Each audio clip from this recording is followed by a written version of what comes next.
Hi friends.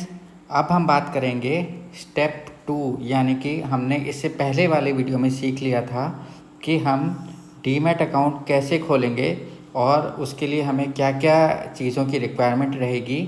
तो वो चीज़ें हमने डिस्कस कर ली थी स्टेप 1 पिछले वीडियो में। तो आज का वीडियो है स्टेप 2, और स्टेप 2 में अब हम सीखेंगे कि अब हमारा अकाउंट खुल चुका है, हमें लॉगिन आईडी पासवर्ड मिल चुका है, तो अब हम कैसे अपनी इन्वेस्टमेंट शेयर्स में कर सकते हैं।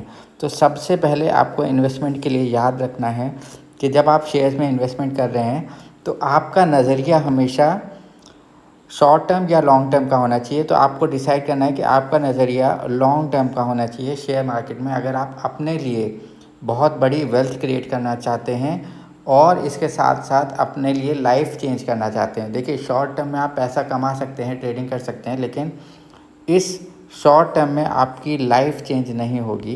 तो आपको ध्यान रखना है कि आप लॉन्ग टर्म में, अब शॉर्ट टर्म के कुछ नुकसान भी होते हैं। शॉर्ट टर्म का मतलब है 5 साल से कम भी आपने रखा तो वो भी शॉर्ट टर्म ही माना जाएगा, क्योंकि उसमें लॉस के चांसेस ज़्यादा रहते हैं।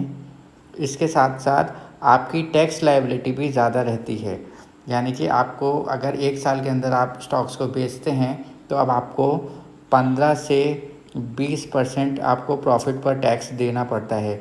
यही चीज़ लॉन्ग टर्म के अंदर आपको सिर्फ 12.5% का टैक्स देना पड़ता है टैक्स रेजिम के हिसाब से। तो ये भी आपको ध्यान रखना है। दूसरी बात, लॉन्ग टर्म में आपको कंपाउंडिंग का बेनिफिट मिलता है। कंपाउंडिंग का मतलब शेयर्स जो आपके पास होते हैं उसके बाद भी कभी कभी कंपनी कॉर्पोरेट एक्शंस के बाद शेयर्स को नंबर ऑफ़ शेयर्स आपके बढ़ जाते हैं। तो ये भी चीज़ का आपको एडवांटेज मिलता है, और इस नंबर ऑफ़ शेयर्स के बढ़ने से कंपाउंडिंग होती है, यानी कि आगे और ज़्यादा तेज़ी से वेल्थ क्रिएट होती है आपकी। अब हम बात कर लेते हैं कि लॉन्ग टर्म के जो बेनिफिट्स हैं वो क्या क्या हो गए। सबसे पहली बात है कि आपका लॉस कम हो गया, क्योंकि आपके लिए वेल्थ क्रिएट होगी, भले ही थोड़ी हो लेकिन वेल्थ तो क्रिएट हो ही जाती है लॉन्ग टर्म में। रिस्क आपका कम हो गया, क्योंकि कंपनी को भी ग्रो होने के लिए, हर एक बिज़नेस को ग्रो होने के लिए टाइम लगता है, तो रिस्क कम हो गया। तीसरी बात है कंपाउंडिंग होना। एक चांसेस हैं कि आपको शेयर्स डबल हो जाएं, कॉर्पोरेट एक्शंस हो जाए, बोनस शेयर्स मिल जाएं, तो आपकी वेल्थ भी कंपाउंड होती है, क्योंकि शेयर्स भी कंपाउंड हो गए। अब कॉर्पोरेट एक्शंस आपको मिलते हैं, यानी कि आपको डिविडेंड मिलता है। इसके साथ साथ आपको और भी कई सारे राइट्स इशू मिलते हैं, डिस्काउंटेड प्राइस पे शेयर्स मिलते हैं। तो ये कॉर्पोरेट एक्शंस का भी फ़ायदा लॉन्ग टर्म में मिल ही जाता है कभी ना कभी। इसके बाद प्राइस एप्रिसिएशन भी होता है, यानी कि अगर कंपनी का शेयर की वैल्यू, आपने 1000 रुपये का कोई शेयर ख़रीदा है, तो जितने लंबे समय तक आपने उस शेयर में, अच्छे शेयर्स में इन्वेस्ट किया हुआ है, तो उस शेयर का प्राइस भी बढ़ता है, जिससे आपकी वेल्थ ऑटोमेटिकली बढ़ती है। तो इससे डिविडेंड का एप्रिसिएशन भी होता है। मान लीजिए कोई कंपनी आपको 10 रुपये का डिविडेंड देती थी जब 1000 रुपये का शेयर था, और 1500 रुपये के शेयर्स पर वो कंपनी आपको ज़्यादा डिविडेंड देने लग जाती है, यानी कि 10, 11 या 12 या 15 रुपये तक का डिविडेंड दे देती है।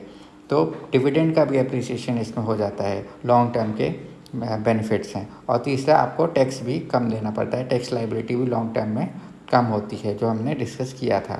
तो ये थे बेनिफिट्स लॉन्ग टर्म। तो आप नज़रिया हमेशा एटलीस्ट 5 साल से ऊपर का आप रखेंगे, और उसके साथ साथ आप 10 साल या 15 साल का अगर आप नज़रिया रखते हैं इन्वेस्टमेंट के लिए, तो ये चीज़ आपके लिए एक बहुत ज़्यादा बड़ा बेनिफिट बन सकता है।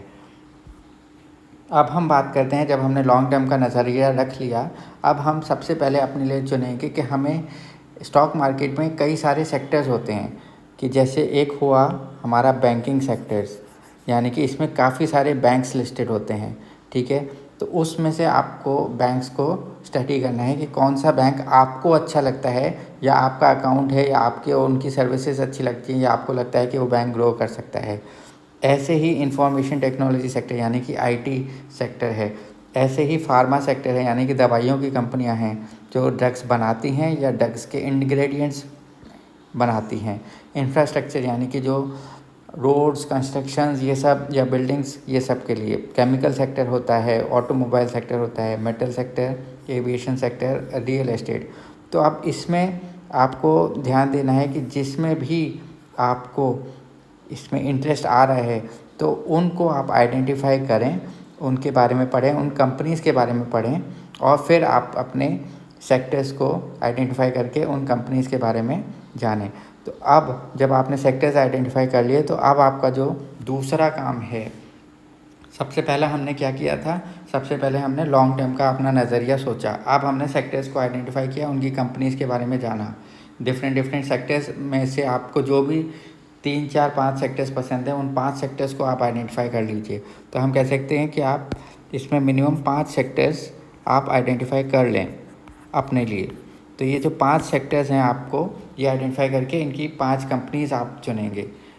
तो अब हम क्या करेंगे, सबसे पहले वॉच लिस्ट क्रिएट करेंगे। यानी कि अब हमारा जो अकाउंट खुला है उसमें एक सेक्शन होता है हर उसमें कि आप एक वॉच लिस्ट क्रिएट करें। तो आप क्या करेंगे, जो बैंकिंग सेक्टर्स है उसके स्टॉक्स को चुनेंगे। तो स्टॉक्स को कैसे चुनेंगे, बेस्ड ऑन फंडामेंटल्स, 1 2 3।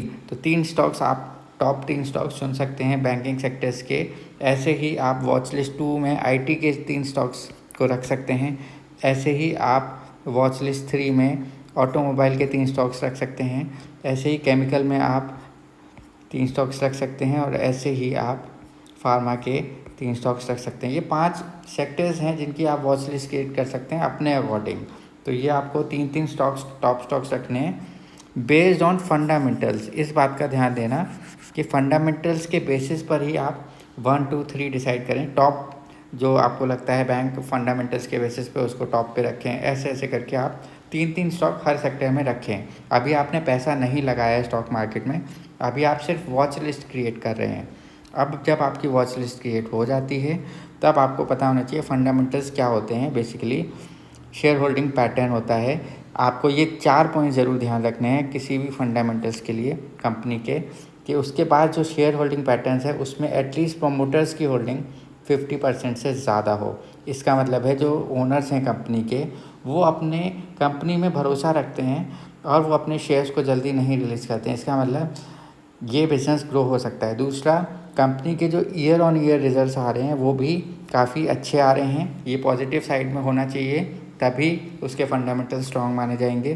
कंपनी का जो बिज़नेस है वो फ्यूचरिस्टिक होना चाहिए। अब आपने प्लान कर लिया लॉन्ग टर्म इन्वेस्टमेंट, लेकिन कंपनी का बिज़नेस अच्छा है, ऐसा है कि आज से आने वाले 10 साल या 5 साल भी ना चल पाए, तो फिर ऐसा बिज़नेस तो आपकी वेल्थ ही नहीं क्रिएट करेगा, इनफैक्ट डिस्ट्रॉय कर देगा।